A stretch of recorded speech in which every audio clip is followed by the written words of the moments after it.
everyone! We all know Sony has incredible autofocus, especially with IAF when it comes to tracking humans, animals, and birds. But are you making the most of your autofocus settings to capture the best possible photos? Today, I have the Sony a7 IV and I'm going to go through all the autofocus settings available to share how to best set up your camera depending on your shooting style. So yes, I will share the best autofocus settings for portraits, but also weddings, landscape photography, wildlife, and so on, with examples out in the field. And thank you to the Professional Photographers of America for sponsoring today's video. Join 35,000 other photographers at PPA where you can receive benefits such as specialized equipment insurance, education, and essential business tools tailored for small business owners like you.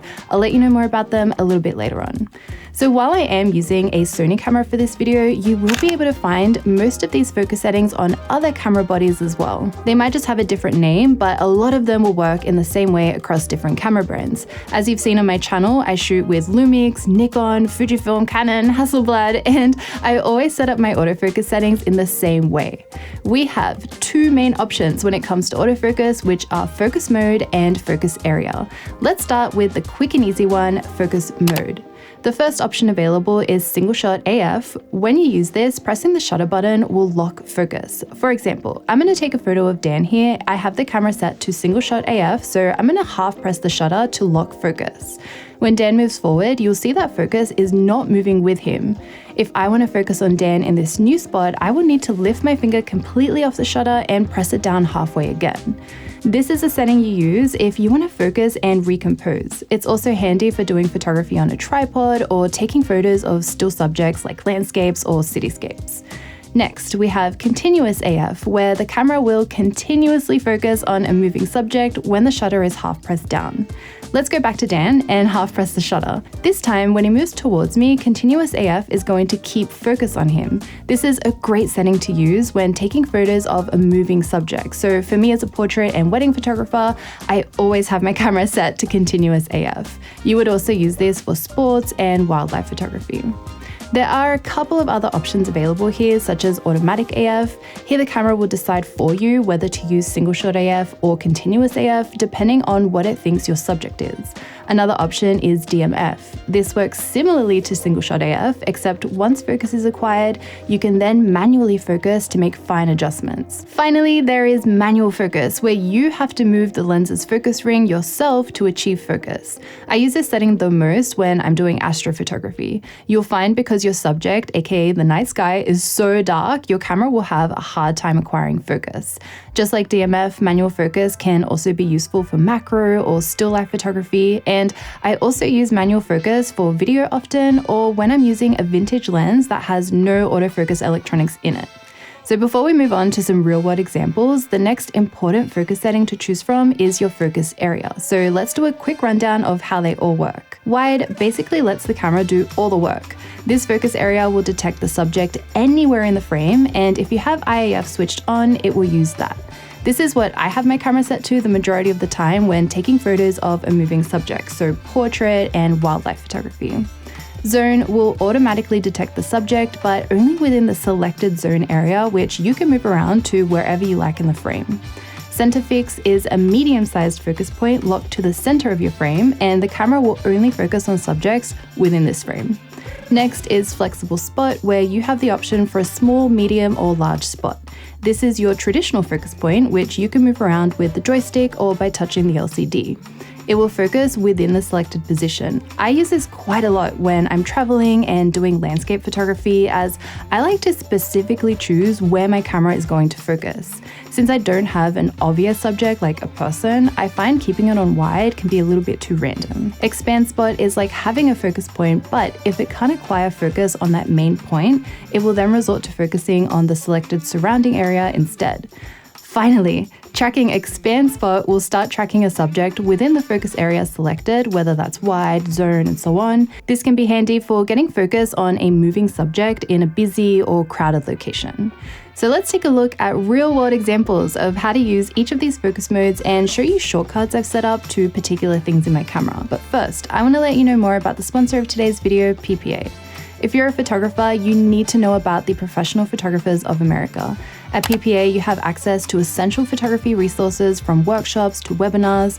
You can get the tools you need to succeed as a small business, such as customizable contracts, marketing templates, and legal resources.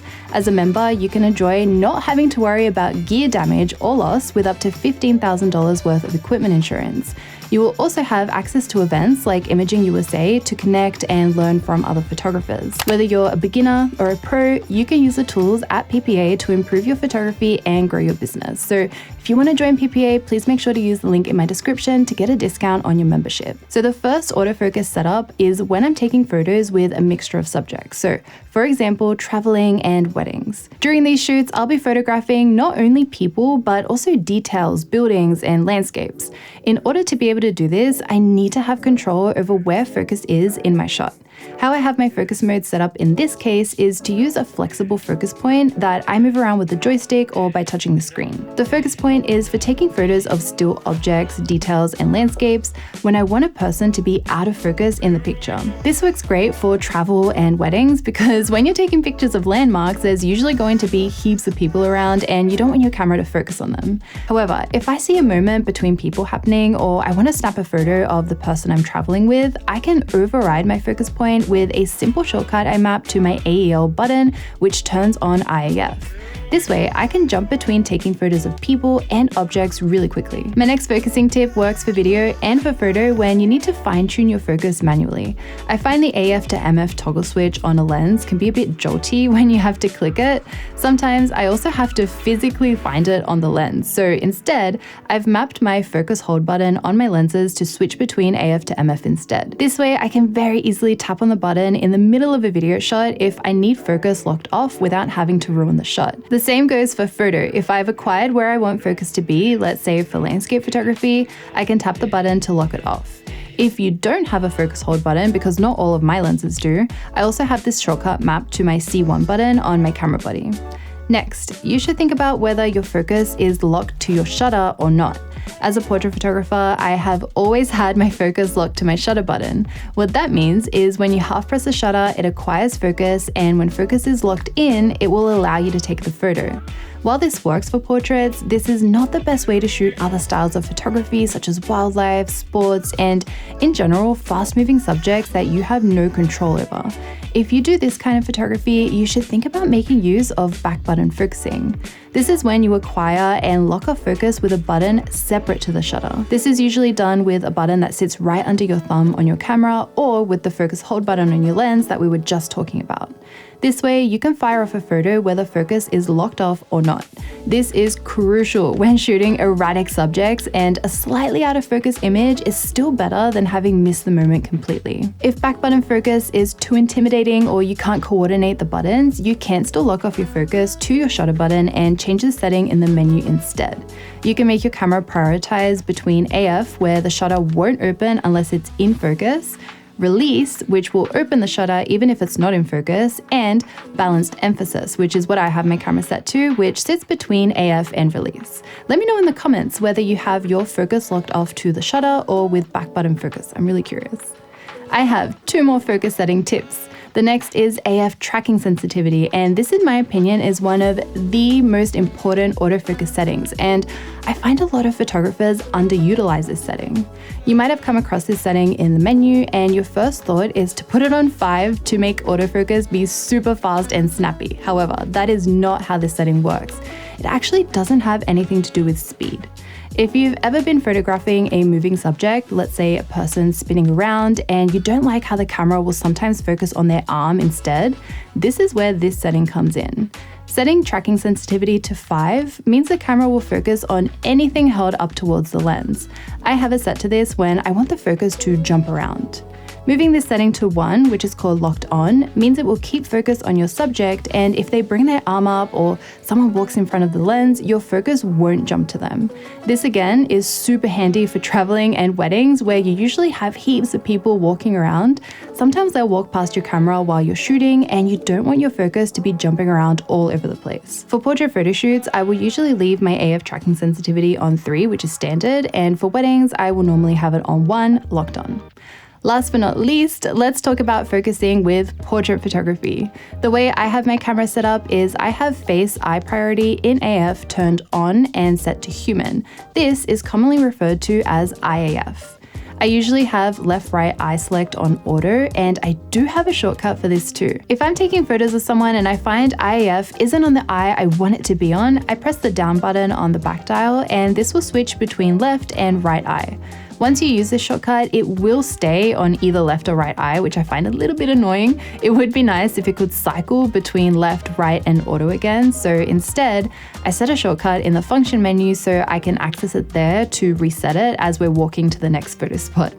You might notice there are a couple of different eye select options. Because I have it set to left-right auto, the shortcut won't do a complete override, which means it works well enough in most situations, but sometimes can be a little bit buggy in actually changing eyes. If you want it to do a complete override, you need to set it in the main or function menu to left or right.